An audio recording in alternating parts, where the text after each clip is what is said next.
Well, thank you, everybody. Good afternoon. I'm joined today with the Secretary of Health, Kim Malmstrom-Rysdom, and I have several updates that I'm going to run through for you today, and then I'll open it up to your questions. First, I want to address the federal dollars that we received in the CRF fund. It was $1.25 billion that came to the state of South Dakota, and we are fast approaching the December 30th deadline for spending that money. I'm continuing to ask Treasury for flexibility and an extension on spending those dollars. I visited with the leadership while I was in Washington, D.C., in Congress as well, and asked them to continue to push to give us more time to spend these dollars to respond to the needs of the people of South Dakota. Again, we will be dealing with this virus in 2021, and we want to make sure that we have the resources to meet the needs of our healthcare workers and the families that are still continuing to struggle through this pandemic.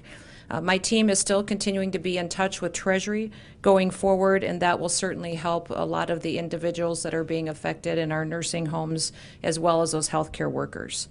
I also wanted to talk about that $1.25 billion and how it is being spent to help our schools. We launched the K-12 Connect program. That would help some families afford internet access that maybe couldn't before for a lot of these kids that need to do distance learning while being quarantined or in areas of the state that are struggling. Now, families, in order to qualify for this program, need to meet income eligibility guidelines for free and reduced lunches and for that program in their school district. Internet service would be provided to them through June 30th of 2021. So we've expanded the eligibility of that program to include homeschool families as well. But it's extremely important that we all focus on the fact that the enrollment deadline for this K-12 Connect program is November 20th. That's in 2 days. So go to k12connect.sd.gov to apply, and we're hopeful that we can get those kiddos in their homes connected to the internet to do their distance learning. I also wanted to give an update on our small business and healthcare provider grants. We received just under 6,000 grant applications, and that's roughly 5,100 small businesses and startups, 600 nonprofits, and 200 community health and acute care providers. Now, based on the program as it's currently structured, there's still going to be funds available after all of this is allocated. So we're looking at options on how we can expand this grant and also looking at ways that we could use this money to help those that have been affected by the pandemic. I'd like to reiterate that the importance of all of this money is that it has to be obligated by the end of the year. So we'll have more updates for you in the future on ways that we can get that done in a way that is accountable to the guidelines that Treasury has given us. We're also looking at ways to get hazard pay out to our healthcare workers. We know that they certainly are dealing with a lot of consequences of their service to the public at this time. You can see all of the details on our COVID-19 spending information by agency on open.sd.gov. Now, while I was out in D.C. the last couple of days, I met with several of our cabinet secretaries. I met with the Labor Secretary, Eugene Scalia, and he and I spoke at length about the labor force and what we can do to continue to work to put forward the strong labor force and market that we have in this state. Workforce development was a topic of conversation, how we can recruit and train more skilled workers to start and expand their careers in the state of South Dakota. We've got a lot of businesses and families interested in moving here or have already moved here. What we can do to get them trained to fill the jobs that we need filled in the state is incredibly important. We're expanding apprenticeships, and we'll be doing and coordinating that with many businesses to help launch those careers. You've all seen our marketing campaign that we've had with law enforcement officers. We have had law enforcement officers in the hundreds apply for positions here in the state of South Dakota from over 25 states across the nation. I think they recognize that we respect the work that public safety officials are doing in our communities to keep them safe, and they want to come join our team and be a part of the great people in the state of South Dakota. We welcome them to join us, and we're going to continue to expand on those efforts in other industries as well. Stay tuned. I visited with Energy Secretary Dan Brulette, and we talked about South Dakota's energy, especially ethanol and wind, and what potential there is today and in the future. Over the past several months, 6 large wind farms have been under construction in South Dakota, with an additional project that is already under construction and will be ready to be completed in September. This is a $2 billion investment in our state's economy, and it's going to continue to help us grow. Now, the Bureau of Finance and Management has all the details on those critical projects, and we also talked extensively about what we can bring to the table to make sure that our families in the state and across the nation have an affordable energy supply long into the future.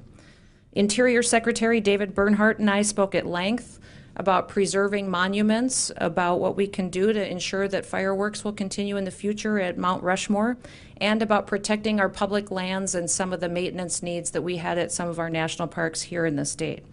Other states are also looking at monuments, but in a different way of South Dakota. I talked to him about our freedom.sd.gov project, which would raise funds to put statues on our Capitol Rotunda, and told him about the encouraging work we see there to continue to build on recognizing our leaders from the past and our history. I'd like to remind you all that we do have a website that you can visit to learn more about that project or to donate if you want to be a part of it. It is at freedom.sd.gov if you'd like to help us with that.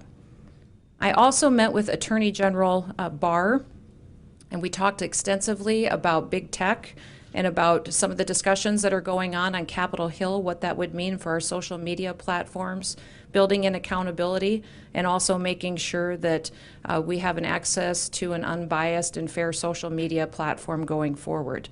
We'll continue to have conversations with him and some of the litigation measures that he's involved in and how it will impact the people of our state.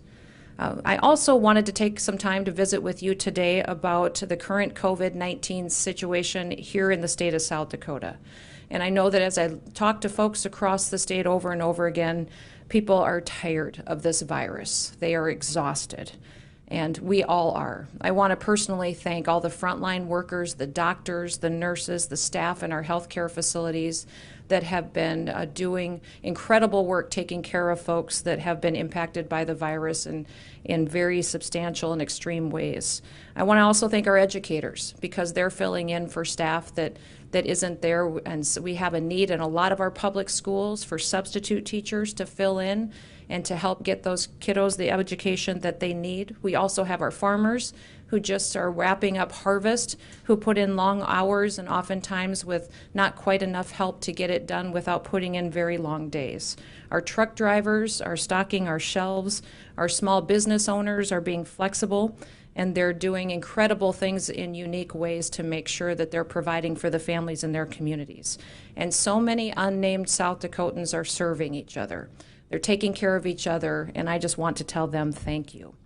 To those who are in the vulnerable population, who haven't seen their families in months, and to all of those who haven't had the opportunity to see their loved ones, I just want you to know that our heart breaks for you and that we think of you and are hopeful that soon we will be to a point where we have a vaccine and therapeutics that give us an opportunity to reunite you with your families. We are here in this fight with you, and we are going to get through this together.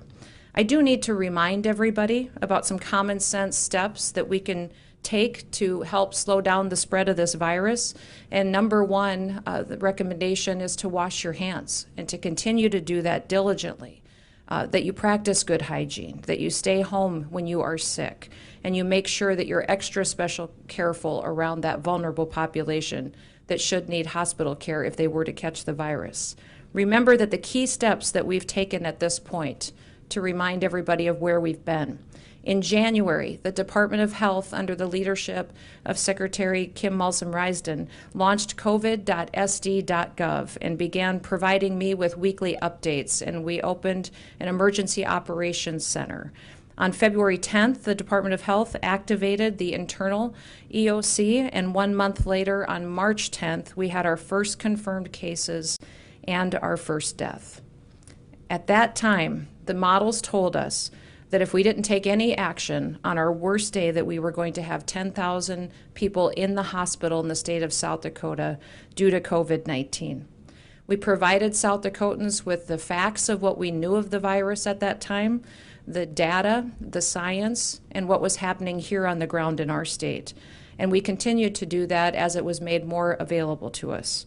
And then I trusted the people of this great state to take personal responsibility and to make the best decisions they could for their families and for their loved ones. Then in late April, I announced our Back to Normal plan. Now, since then, we've focused a lot of our time and effort on protecting the vulnerable population, focusing on hospital capacity, ramping up testing so that we can identify those who test positive and also get them isolated. In August, we were conducting 1,700 tests per day. In September, we conducted 2,600 tests per day. In October, we jumped that up to 4,800 tests per day were being conducted across the state of South Dakota. Today, we are conducting approximately 5,800 tests per day on South Dakota folks. We offered mass testing to all of our tribal communities. We tested every single inmate in our Department of Corrections facilities, and we are currently in the process of doing mass testing in 11 communities throughout the state. As we're getting results back from those community mass testing events, we're seeing a 10% positivity rate out of those events. 34% of those positive results do have symptoms. And again, throughout this whole period, we focused on hospital capacity. And today I'm encouraged by the fact that our hospitals are reporting that 33% of our state's staffed hospital beds are available for people should they need it. Across the country and around the globe, cases are increasing. Over the past week, cases are on the rise in 48 states. Some have said that my refusal to mandate masks is the reason why our cases are rising here in the state of South Dakota, and that is not true. Others have said that my refusal to advance harsh restrictions like lockdowns is another one of the reasons why our cases are rising, and that is also not true. There are 41 states that have some kind of a mask mandate. Cases are on the rise in 39 of those 41 states. Now, some in the media are saying that South Dakota is the worst in the world right now, and that is absolutely false. I'd encourage you to look at the Johns Hopkins Coronavirus Resource Center. There you'll see that there are other states with far higher new confirmed cases per 1,000 people compared to South Dakota. I'd encourage you to look at our mortality rate over the course of the pandemic. South Dakota continues to remain below the national average and far below other states like New York and New Jersey. And I also want you to look at our case fatality rate. South Dakota has the 7th lowest case fatality rate in the country, meaning that we are doing a great job taking care of people, and our frontline workers are doing their due diligence and the best that they possibly can to take care of patients who would get sick. As we learn more about this virus, it's becoming more and more clear that there is a vulnerable population that we absolutely have to protect. 56 of those people that we have lost to this virus occurred in those that were over the age of 80. When we look at how many had underlying medical conditions, 97% of the people that we tragically lost had underlying medical conditions. And 51% of deaths occurred among residents in our nursing homes or our assisted living facilities.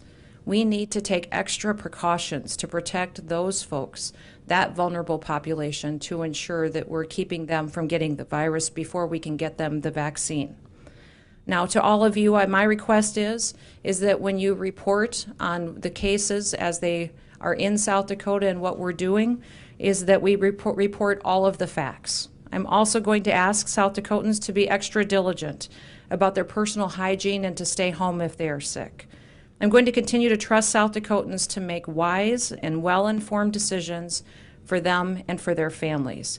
And I'm also reiterating my request that we all continue to show each other respect and understanding for everybody who makes choices that we may or may not agree with.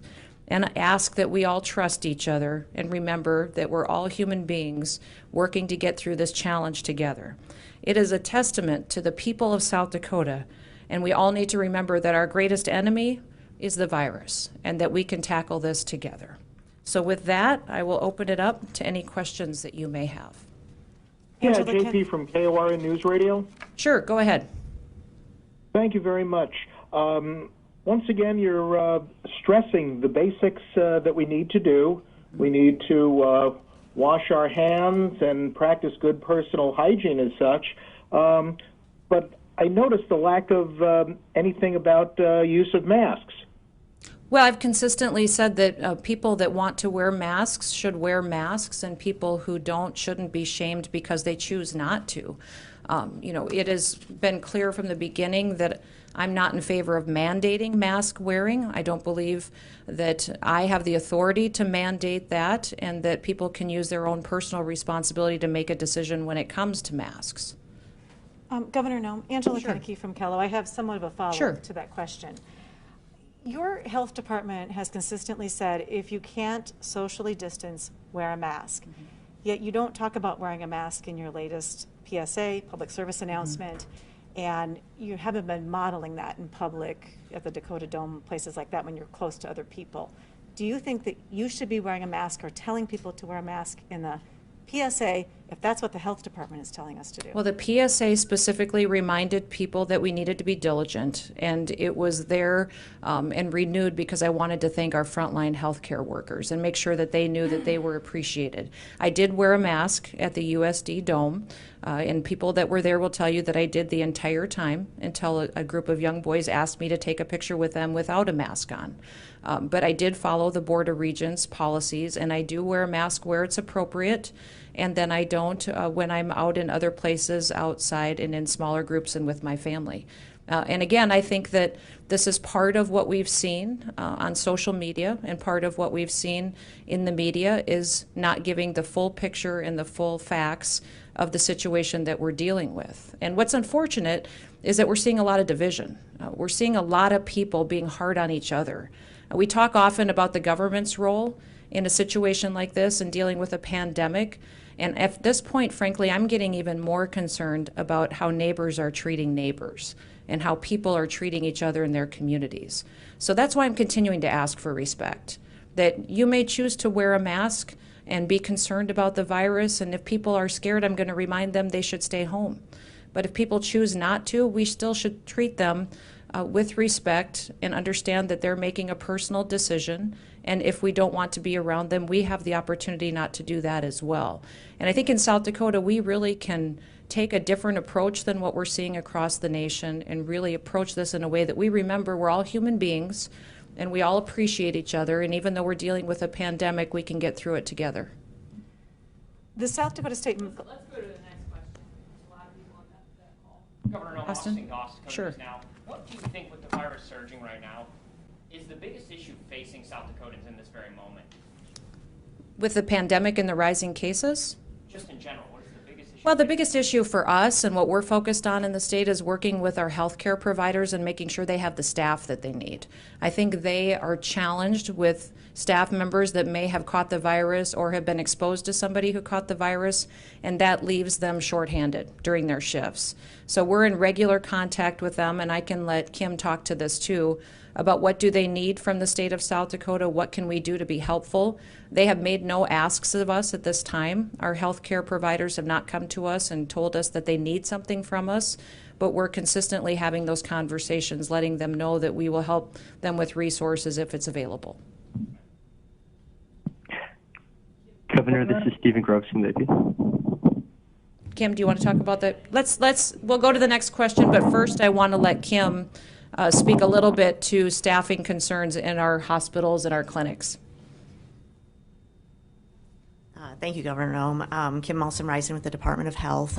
Staffing in healthcare has long been an issue, and this is not new. It's certainly exacerbated when we have situations like COVID. The way COVID really stresses healthcare workers is we obviously need to be wearing more PPE. We need to have heightened infection control procedures. We might need to see the environment of a healthcare setting change to keep people safe, both patients and healthcare workers. And so all of that can really put a strain on our workforce, and that's really what we're dealing with now. I can't say enough, and I've heard the governor say this as well, about the leadership of the healthcare systems in our state, and that's not just the three big systems, that's across the board. These are clinics, these are hospitals that are stepping up day by day, doing the right thing, coming to work and taking care of people. And I know that commitment lasts and will last through this pandemic, and our healthcare systems will continue to make changes as they need to. Just last week we talked about the need to surge administrative staff that have a medical background to do direct care. We've done a lot of that within the Department of Health, and healthcare systems are doing the same thing. And that's what we do in South Dakota. We, roll our sleeves up and we get the job done. And so I just can't say enough about the good work that the healthcare community is doing in our state. Secretary, question? Let's go to Stephen on the phone. Okay. Stephen, why don't you ask your question, and then we're going to go back to Austin. Sure, thank you. So when I've talked to nurses and doctors across the state, the number one thing that they have pressed is for a mask requirement and strongly encouraging masks. The State Medical Association called for that today. So, with you addressing the need from healthcare providers, I'm wondering, what do you say when you hear from those doctors and nurses who want a mask mandate and say that this is one of the best ways to ease the burden that's being placed on them? Well, and I think we've seen different communities across the state take different actions related to masks and requiring them. I have continued to look at those communities, but also look at other states that have masking requirements and to see if the results produced what they thought it did. There are many states that do have mask mandates in place, and some that do not. But I look at their rate of spread, and the fact is that cases are increasing in many of those states as well. If you look at Wisconsin, they've had a mask mandate since August, and they have a higher rate of spread than the state of South Dakota. You look at Montana, they've had a mask mandate in place since July. Both of those states have higher rates of spread than the state of South Dakota. When you look at Wyoming, it has the fastest spread in the nation. And that is the concern that I have, is many times I don't want to approach a policy or a mandate just looking to make people feel good. I want to do good and actually put forward provisions that make a difference for families. And these local communities have some flexibility today that Sioux Falls can make a different decision than Rapid City. Rapid City can make a different decision than Lemon, South Dakota. Watertown can make a different decision than Pierre.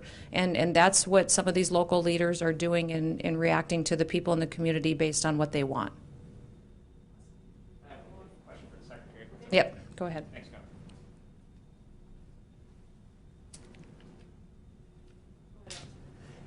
Just talking about some of the anecdotal evidence and about what we've heard from doctors and nurses across the state about being overwhelmed and how full hospitals are. How much have you heard of that, and what would you say to people saying that, and how prepared are we for a potential surge going into the wintertime? Well, thank you for that question. We do hear from healthcare professionals that are feeling stressed, and so we have, since the pandemic began, had very good communication with our healthcare providers.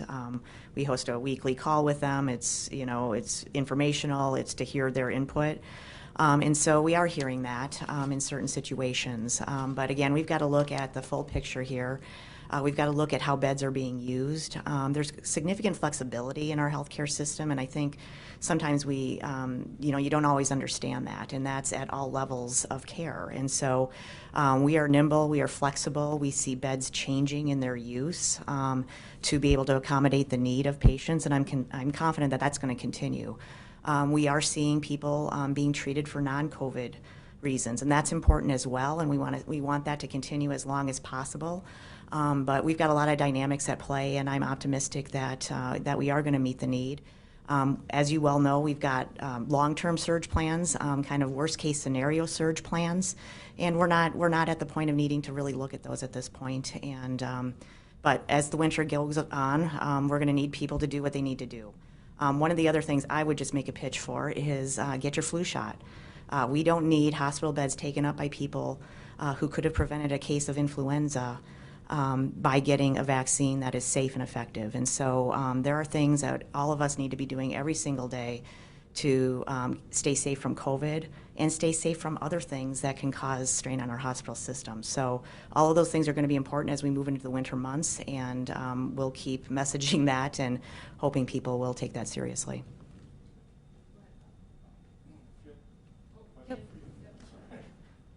Governor, I have another question.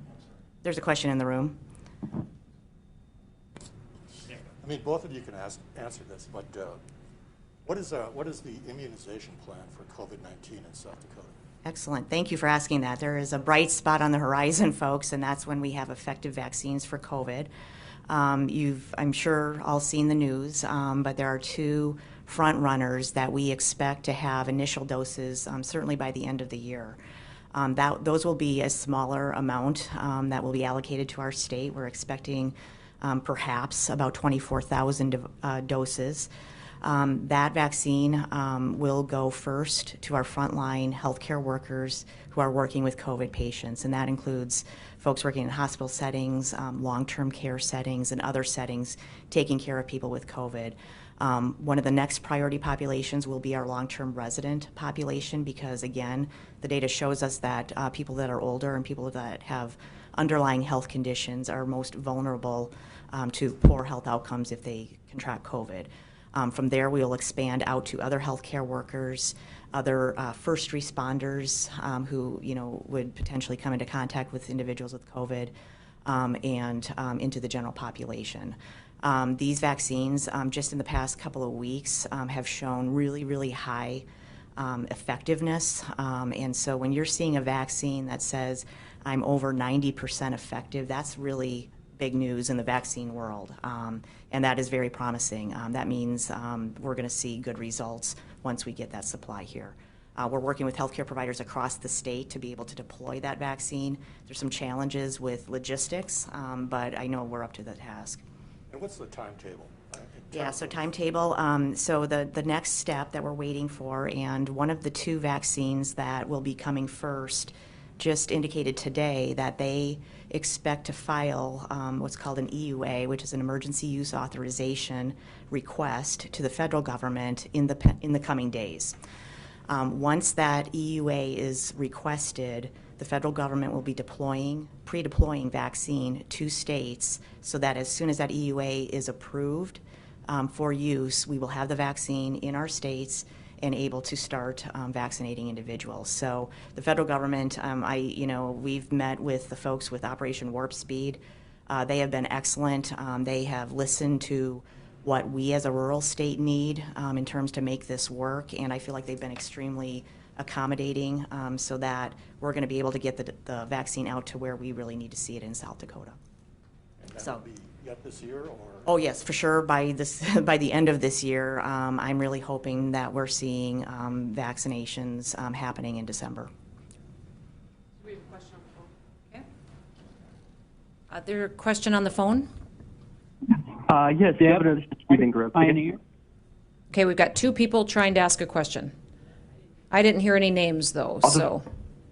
I'll defer to the Black Hills Pioneer. Okay. Deb with the Black Hills Pioneer. Sure, go ahead. Okay. So in March you encouraged schools to go to distance learning. What's your advice at this point with the surge in cases? Well, I'm encouraging schools to facilitate children in the classrooms as much as they possibly can.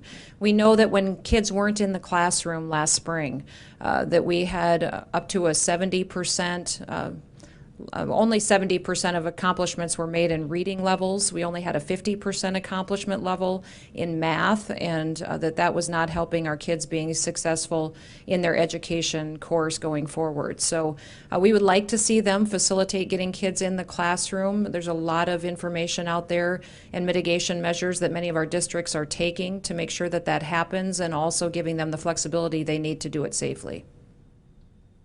Okay, thank you. And then Stephen, did you have another question on the phone? I did. I just wanted to follow up from the metrics that you referenced earlier as far as rate of spread in other states. And I was wondering what metric you're using for that. The Johns Hopkins dashboard that you had referenced earlier says that over the last 2 weeks, South Dakota has seen the nation's second most new cases per capita. And then also over the last few weeks, we've seen the nation's worst number of deaths per capita. So I'm just wondering what metric you're looking at. Yeah, I think we'll get that to you afterwards. The Johns Hopkins information is what we're referencing with rate of spread. And so we'll follow up with the other sources that we're utilizing. But again, we're seeing rates of increase in many of the states across the country. And we've seen these rates of spread increase regionally at different points of the country at different times. The Midwest has been increasing at the same time, and we're managing our way through that. Again, I'll just remind you, Stephen, since back in February and March, I told you that our focus was not going to be on how many positive cases that we have, that we were going to continue to focus on hospital capacity and our ability to take care of folks that should need health care if they were to get sick, and that it's incredibly important that we protect that vulnerable population. So we are staying consistent with where we've been for months and are making sure we're working with our health care providers to meet the needs of the people of the state of South Dakota. So according to the Department of Health data from today... Stephen, I'm going to go in the room to Abby. Abby's been trying to ask a question. Thank you. So you're talking a lot about respect and respecting other people's choices to wear masks, but at the same time talking about protecting the vulnerable populations. But so when people's lives are at stake, how does the respect argument, like if people choose not to wear a mask, and that is possibly affecting someone else's ability to keep on living, then some people have no choice to leave their homes to get groceries or something. So if they're scared, it's not always that people, can isolate themselves. So with that in mind, I'm just sort of wondering how to position the respect argument when it comes to people choosing not to wear masks. Well, again, I would say that we have facilitated helping people that have essential needs, that we could help them with those. We've been working with different groups to make sure that we can go out and do grocery shopping, run errands for individuals that are in that vulnerable population should they need the help. And if they are struggling with somebody doing that for them, that we would certainly make sure that we'll get them some assistance in their local communities. And also just remember the masks that have been shown to be effective are the N95s, as long as people wear them properly, and as long as they're not touching them, and as long as they're utilizing them in the way that the studies have shown that they can be effective in certain situations. But what we've seen so many times is people not respecting each other, not understanding personal choices that individuals are making. And I'm just asking folks to work together and treat each other as neighbors rather than creating a division in our communities. Angela Kennecke. Sure. You've said you've left it up to people for personal responsibility. You trust the people of this state. Yet every COVID-19 tracker out there shows that South Dakota really outpaces the number of cases that are per capita compared with states that do have mask mandates or some sort of So masking. which ones are you referencing, and then during what time frame are you referencing? Well, so the Johns Hopkins ones, I just looked at that, And what time frame are they referencing? Well, within the last week, it showed positivity rates at 56%. So what I'm wondering about, my main question is, are South Dakotans truly taking personal responsibility? I believe they are. You don't think that the people of South Dakota are taking the pandemic seriously? But do you think we'd have these kinds of numbers? I think that we are in a period of time here where we're seeing more positive cases in the state of South Dakota. There's different components to why we're seeing that. We are testing much more than we did back in June, July, and August. That's a small component of it. We also see some higher rates of spread regionally. The states around us are increasing as well. And I can't tie consistently a policy that a government put forward that really made a big difference, especially when it comes to masks, in slowing down the rate of spread. And that is the consistent that I have always said that I would look at. I would look at the science, that I would look at the data and the facts, and really put forward some ideas and provisions for the state of South Dakota based on that. And there isn't consistency on mask mandates that leads to less spread in many communities that we're seeing in other states. Now, the folks of South Dakota can make different decisions. We've seen communities make different decisions. Essentially, though, when they have put forward a mask mandate, if there's no enforcement, then it's really just a suggestion. And is that any different than what we are telling everybody, and have been telling everybody for months, is that there are different mitigation measures that you can choose to pursue, and we would encourage you to make wise decisions to protect your family's health and to take care of your community. And do it cooperatively in a way that engages people in a way that's helpful rather than to divide.